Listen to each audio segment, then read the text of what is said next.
Good morning sir. నా పేరు T David రాజు. నేను చదువుతున్నాను సెకండ్ ఇయర్. మా కాలేజ్ నేమ్ వచ్చేసి Ambedkar vocational junior college in Gadwal district.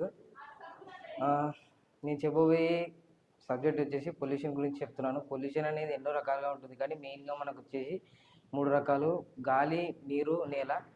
నేను ఫస్ట్ గాలి గురించి మీకు చెప్పబోతున్నాను. ఒక ఎగ్జాంపుల్ మీకు చెప్తాను. ఫ్యాక్టరీని తీసుకున్నట్టయితే ఆ ఫ్యాక్టరీ నుంచి వచ్చేటువంటి పొగ అనేది ఆ ఫ్యాక్టరీ నుంచి వచ్చినటువంటి చెత్త మొత్తం ఒక చోట పెట్టి అంటిస్తే ఆ పొగ అనేది చుట్టుపక్కల ప్రాంతాలకు వెళ్ళి ఆ ప్రాంతాల్లో ఉన్న ప్రజలు కానీ పశువులు కానీ చాలామంది చనిపోతున్నారు అనేక రోగాలతోని. ఇలా జరగకూడదని నేను కోరుకుంటున్నాను. దీనికి ఒక చిన్న ఎగ్జాంపుల్ మీకు చెప్తున్నాను.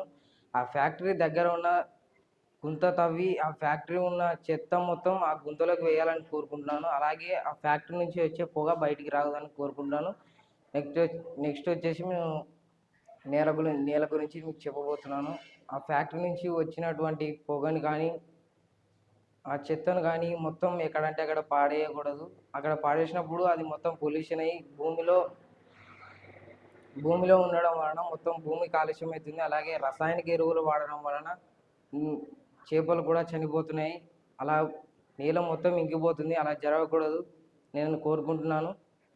ఇంకోటి మొత్తానికి వచ్చేసి నేను నీరు గురించి మీకు చెప్పబోతున్నాను. ఫ్యాక్టరీ నుంచి వచ్చిన చెత్తను మొత్తం చిన్న వాగుల్లో పాడేయడం వలన ఆ చిన్న వాగు అనేది నేరుగా వెళ్ళి సముద్రంలో కలిసినప్పుడు ఉన్న చిన్న జీవులలా చనిపోయినప్పుడు ఆ సముద్రం కూడా ఎండిపోతుంది. అలా జరగకూడదని కోరుకుంటున్నాను.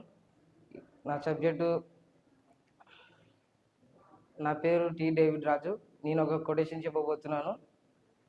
అనేక ఫ్యాక్టరీలను తగ్గించాలి, అనేక రసాయన ఎరువులను తగ్గించాలి, అనేక చెట్లను పెంచాలి, సహజ ఎరువులను వాడాలి. Thank you.